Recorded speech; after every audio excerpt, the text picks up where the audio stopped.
नमस्कार, मैं doctor Jyoti Gautam, assistant professor department of sociology. आज सामाजिक संरचना जो हम पढ़ रहे थे उसके आगे का अध्ययन करेंगे। कल हमने पढ़ा था सोशल स्ट्रक्चर किसे कहते हैं और इसकी मुख्य विशेषताएं क्या है। सामाजिक संरचना परस्पर जो एजेंसियां हैं, प्रतिमान हैं, सामाजिक शक्तियां हैं, उनके जाल को कहते हैं। उनकी विशेषताओं में हमने पढ़ा कि सामाजिक संरचना एक अमूर्त अवधारणा है, इसमें परिवर्तन होता रहता है, यह समय के साथ में बदलती रहती है, संगठित रहती है, कभी कभी विघटन के तत्व भी इसमें पाए जाते हैं। तो आप सभी को इतना मेरे ख्याल में समझ। आज हम इसके आगे का अध्ययन करेंगे। तो सबसे पहले सामाजिक संरचना के प्रमुख रूप के बारे में हम अध्ययन करेंगे कि सामाजिक संरचना के प्रमुख रूप कौन से हैं। और पार्सन्स ने सामाजिक मूल्यों के आधार पर सामाजिक संरचना के 4 रूपों का उल्लेख किया है। तो सामाजिक संरचना को समझने से पहले सामाजिक मूल्यों के प्रकार को भी समझने की आवश्यकता है। पार्सन्स ने मूल्यों के आधार पर ही सामाजिक संरचना के स्वरूपों का अध्ययन किया, स्वरूपों को बताया। तो सामाजिक मूल्य के 4 प्रकार पार्सन्स के द्वारा बताए गए: सार्वभौमिक सामाजिक मूल्य, विशिष्ट सामाजिक मूल्य, अर्जित सामाजिक मूल्य, प्रदत्त सामाजिक मूल्य। सार्वभौमिक सामाजिक मूल्य, सार्वभौमिक नाम से ही पता चल रहा है, जो सारे समाज पर फैले होते हैं, सारे समाज में फैले होते हैं और सारे समाज पर ही लागू होते हैं। इन्हें कहते हैं सार्वभौमिक सामाजिक मूल्य। अर्थात सत्य बोलना है, ईमानदारी से रहना है, यह सभी लोगों द्वारा स्वीकार किए जाते हैं और सभी लोगों द्वारा पालन करने की अपेक्षा की जाती है। सेकंड मूल्य है विशिष्ट सामाजिक मूल्य, जो किसी समाज विशेष तक ही सीमित रहते हैं। जैसे हमारे हिंदू धर्म में ये पतिव्रता होना, कभी कभी करवा चौथ का व्रत करना, यह एक विशिष्ट सामाजिक मूल्य के अंतर्गत आता है कि यह केवल हिंदू धर्म से ही जुड़ा हुआ है। अर्जित सामाजिक मूल्य, अर्जित सामाजिक मूल्य जिनका संबंध व्यक्ति के प्रयत्नों द्वारा प्राप्त किए गए पदों से होता है। अर्जित किया गया, जो व्यक्ति ने अर्जित किया है, प्रयत्नों द्वारा प्राप्त किया है, उससे जुड़ा होता है। प्रदत्त सामाजिक मूल्य जो समाज द्वारा प्रदत्त किया जाता है, जिनका संबंध जन्म और परंपरा द्वारा निर्धारित पदों से होता है, वे होते हैं प्रदत्त सामाजिक मूल्य। तो इन 4 प्रकार के सामाजिक मूल्यों के आधार पर सामाजिक संरचना के भी 4 रूप बताए गए हैं: सार्वभौमिक, विशिष्ट, अर्जित, प्रदत्त। सार्वभौमिक जो सभी पर लागू होते हैं, विशिष्ट जो मुख्य रूप से किसी विशिष्ट समाज से जुड़े होते हैं, अर्जित जो प्रयत्नों द्वारा प्राप्त किए जाते हैं, प्रदत्त जो व्यक्ति को जन्म द्वारा या परंपरा के आधार पर स्वतः ही प्राप्त हो जाते हैं। तो इन सामाजिक संरचना के भी 4 रूप हैं: सार्वभौमिक प्रदत्त प्रतिमान, सार्वभौमिक अर्जित प्रतिमान, विशिष्ट प्रदत्त प्रतिमान, विशिष्ट अर्जित प्रतिमान। सार्वभौमिक प्रदत्त प्रतिमान, इस प्रकार के प्रतिमानों में 2 प्रकार के प्रतिमान सार्वभौमिक और प्रदत्त आते हैं। सार्वभौमिक से तात्पर्य है सभी के लिए स्वीकार, और प्रदत्त जो जन्म और परंपरा से प्राप्त हुए हैं। तो ऐसे कई समाज होते हैं जहां परंपरात्मक आदर्शों और कर्तव्यों को अधिक महत्व दिया जाता है, वे हैं सार्वभौमिक प्रदत्त प्रतिमान। नेक्स्ट है सार्वभौमिक अर्जित प्रतिमान, सार्वभौमिक सभी पर लागू होने वाला, अर्जित जो प्रयत्नों के द्वारा प्राप्त किया गया है। तो इस प्रकार के प्रतिमानों में भी सार्वजनिक, सार्वभौमिक और अर्जित 2 प्रतिमानों का समावेश होता है, और व्यक्ति अपने गुणों के द्वारा इसको प्राप्त करता है।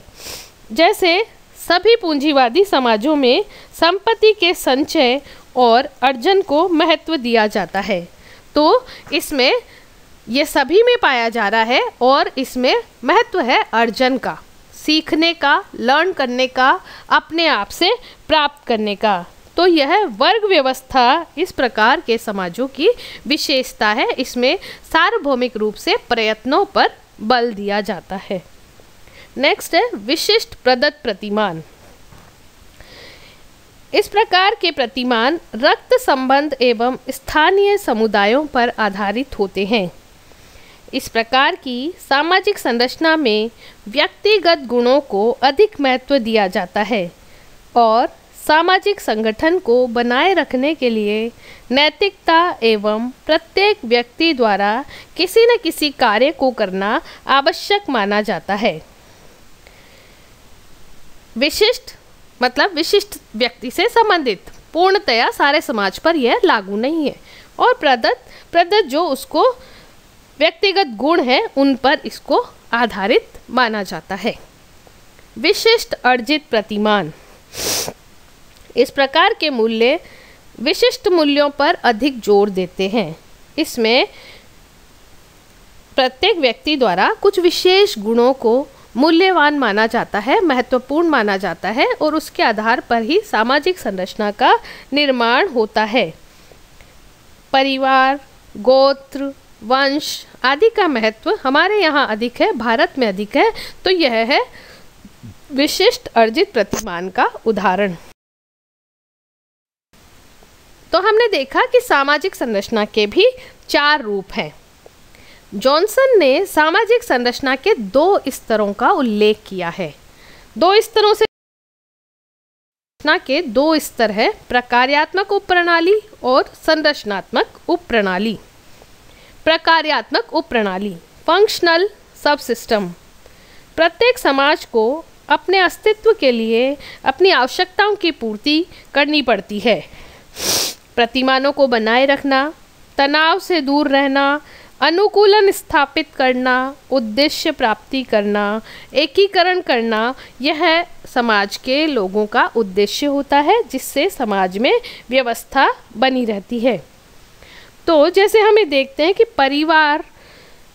परिवार रूपी प्रकार्यात्मक उपप्रणाली समाज में समाजीकरण के द्वारा दिन प्रतिदिन के तनाव को दूर करने और सामाजिक प्रतिमानों को बनाए रखने का कार्य करती है। और भी कई हमारी संस्थाएं हैं, जैसे शिक्षण संस्थाएं, धार्मिक संस्थाएं, स्वास्थ्य संगठन, वे सभी समाज में कोई ना कोई अपनी भूमिका अदा करते हैं जिससे समाज में अनुकूलन बना रहता है, व्यवस्था बनी रहती है और समाज में समन्वय बना होता है। तो इन सभी जो बहुत सारी संस्थाएं हैं, जो सारी एजेंसियां हैं, इन सभी में एकीकरण स्थापित करना, समाज में अनुकूलन स्थापित करना, यही प्रकार्यात्मक उपप्रणाली का उद्देश्य है कि समाज के लिए कोई न कोई महत्वपूर्ण योगदान वे समाज के लिए दें। सेकंड है संरचनात्मक उपप्रणाली। समाज की प्रकार्यात्मक उपप्रणालियां अमूर्त होती हैं, जबकि संरचनात्मक उपप्रणालियां मूर्त समूहों से बनी होती हैं, जैसे नातेदारी तंत्र परिवारों, गोत्रों और वंश समूह से बना होता है। नातेदारी किससे मिलकर बनी होती है? परिवारों से, गोत्रों से और वंश समूहों से। और इस तरह से संरचनात्मक उपप्रणाली मूर्त होती है, वास्तविक होती है और समाज की मुख्य रूप में समाज में पाई जाती है। और प्रकार्यात्मक उपप्रणाली समाज की व्यवस्था को बनाए रखने में योगदान देती है। जब हमने ये पढ़ा कि प्रकार्यात्मक उपप्रणाली होती है तो प्रकार्य की अवधारणा को समझना भी आवश्यक है। प्रकार्य क्या है? प्रकार्य का अर्थ समाज या समूह द्वारा किए जाने वाले कार्य और योगदान से माना जाता है कि समाज के लिए आप क्या योगदान कर रहे हैं, समाज की व्यवस्था को बनाए रखने में, अनुकूलन करने में और किसी भी प्रकार से सामाजिक संगठन को बनाए रखने में जो इकाइयाँ अपना धनात्मक योगदान देती है, पॉजिटिव जो उनका योगदान होता है, वह प्रकार्य के रूप में जाना जाता है। परिभाषा मैंने ली है रेडक्लिफ ब्राउन के अनुसार, किसी भी सामाजिक इकाई का प्रकार्य उस इकाई का वह योगदान है जो वह सामाजिक व्यवस्था की क्रियाशीलता के रूप में सामाजिक जीवन को देती है। तो सामाजिक जीवन को यदि कोई इकाई अपना योगदान देती है जिससे सामाजिक व्यवस्था बनी रहती है तो वह उस इकाई का प्रकार्य।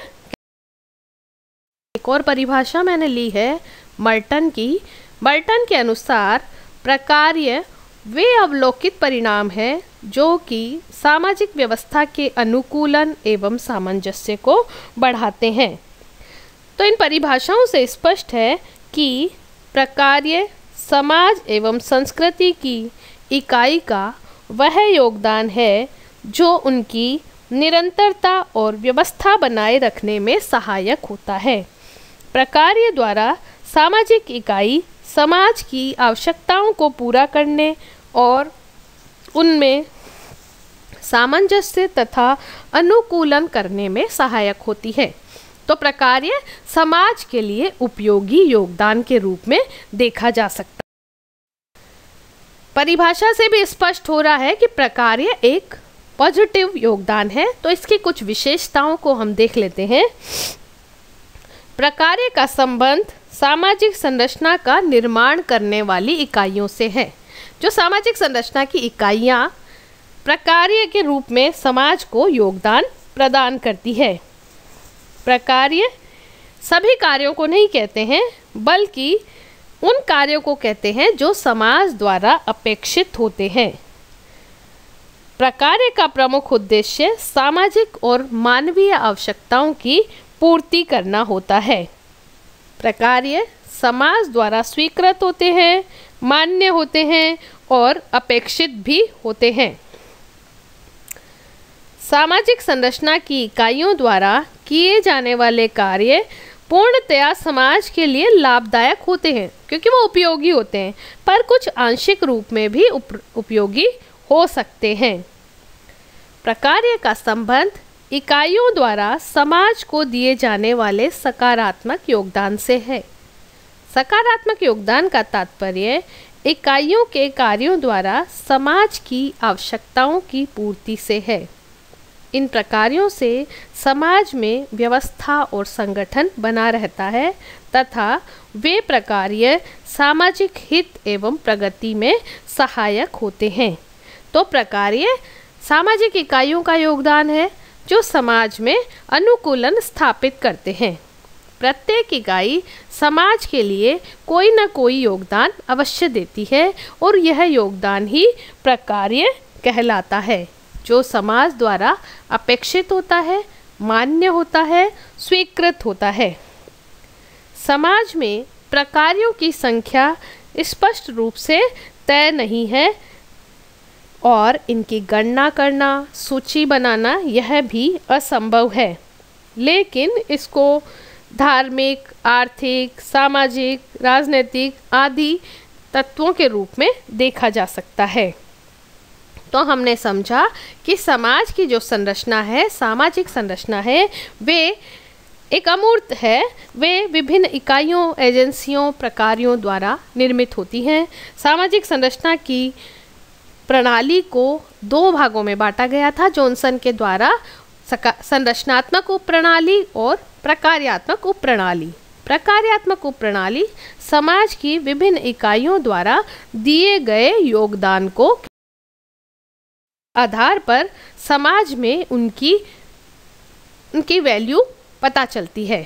संरचनात्मक उप प्रणाली समाज के विभिन्न अंगों से मिलकर बनी होती है। तो इस तरह आज हमारा सामाजिक संरचना वाला चैप्टर कंप्लीट हुआ। सामाजिक संरचना किसे कहते हैं, इसकी मुख्य विशेषताएं क्या है, प्रकार्य किसे कहते हैं, प्रकार्य की मुख्य विशेषताएं क्या है, सामाजिक संरचना में प्रकार्य किस तरह से भूमिका निभाते हैं, सामाजिक इकाइयों के योगदान को क्या कहते हैं, इसकी उप प्रणालियाँ क्या हैं, इसके स्तर क्या हैं, ये सब हमने इस चैप्टर में समझने का प्रयास किया है। सोशियोलॉजी बहुत ही इंटरेस्टिंग पेपर है जिसमें जहाँ हम रहते हैं उसके बारे में, उसकी विभिन्न अवधारणाओं के बारे में समझा जाता है और सीखा जाता है। आसपास के हमारे वातावरण में किन किन इकाइयों का क्या क्या मुख्य योगदान है, किन इकाइयों को किस नाम से संबोधित किया जाता है, यह सब हम इस पेपर में पढ़ते हैं। आप सभी घर बैठकर ऑनलाइन एजुकेशन के माध्यम से यूट्यूब चैनल पर यह वीडियो देखकर अपने ज्ञान में वृद्धि करें। वीडियो ज़रूर देखें और कोई भी आपकी क्वेरी हो तो ज़रूर कमेंट बॉक्स में कमेंट करें। Thank you very much.